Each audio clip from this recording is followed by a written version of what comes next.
Hello నమస్తే బాగున్నారా అందరూ బాగున్నారు అనుకుంటాను. ఇక చూడండి ఇవాళ జిన్ను చేస్తున్నాను. ఇక జిన్ను పౌడరు కష్టమాట మనకు దొరకదు కదా గేదె పాలది, అందుకే జిన్ను ప్యాకెట్ తెచ్చాను. ఇక పాలు లీటర్న్నర పాలు కాచుతున్నాను.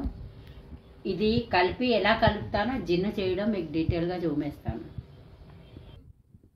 ఇక చూడండి ఇప్పుడు జిన్ను చేయడం చూపించాను కదా. ఇక గ్లాస్లో ఒక ప్యాకెట్, ఇక ఈ ప్యాకెట్ మొత్తం ఈ గ్లాస్లో పోసాను.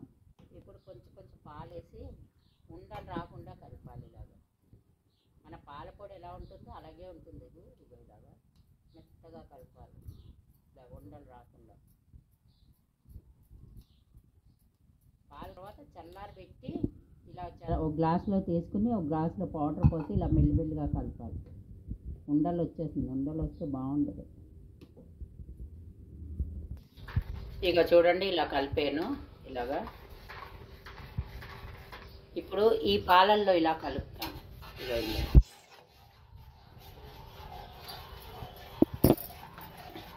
పాలు నీళ్ళు అవి కలుపుకూడదు. పాలు బాగా మరిగించాక ఇలా కలపాలి.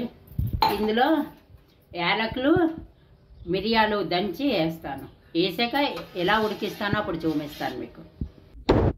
ఇగో మిరియాల పొడి యాలక పొడి ఇలాగా మెత్తగా అక్కర్లేదు. మిరియాలు ఇలా పెడితే ఇగో ఇందులో వేసి తప్పకుండా జిన్నులో మిరియాల పొడి వేయాలి.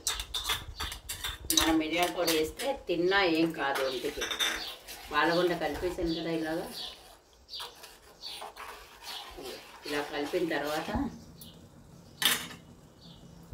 ఇగో మనకు కావలసినంత తీపి పాలలో చూసుకుని వేసుకోవడమే. ఎక్కువ తీపి జిన్ను కొంచెం తీపే కావాలండి, చప్పగా ఉంటే బాగుండదు. అందుకు నేను ఈ కొలత ఈ గ్లాస్తో వేసాను. మీకు పాల కొలత చెప్పాను కదా.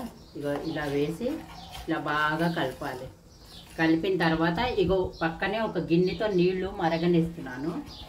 ఇది ఇలా కలిపి అందులో దింపేస్తాను, అందులో పెట్టేస్తాను. మనం ఇడ్లీలు ఎలా ఉడికిస్తాం వేడి నీళ్ళు కింద పోసి రైస్ కుక్కర్లో కానీ ఎందులైనా. ఇగో ఇలా కలిపిస్తాం, శుభ్రంగా కలపాలి.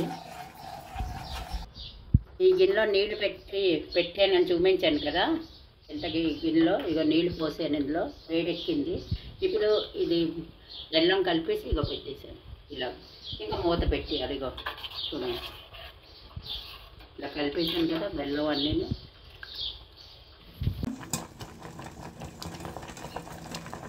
ఇక చూడండి జిన్ను ఇగో అయిపోవచ్చింది. ఇక ఇలా అంటుకోపోతే జిన్ను అయిపోయినట్టుగా. ఇలాగ పాలు అంటుకోలేదు. ఇక ఇలా తీసాను కదా. ఇక చూడండి జిన్ను తయారయ్యి.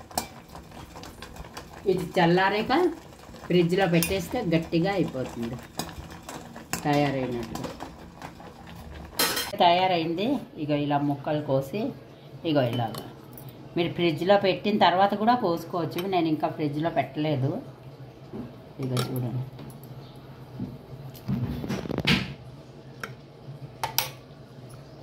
చూడండి ఇలా వస్తుంది.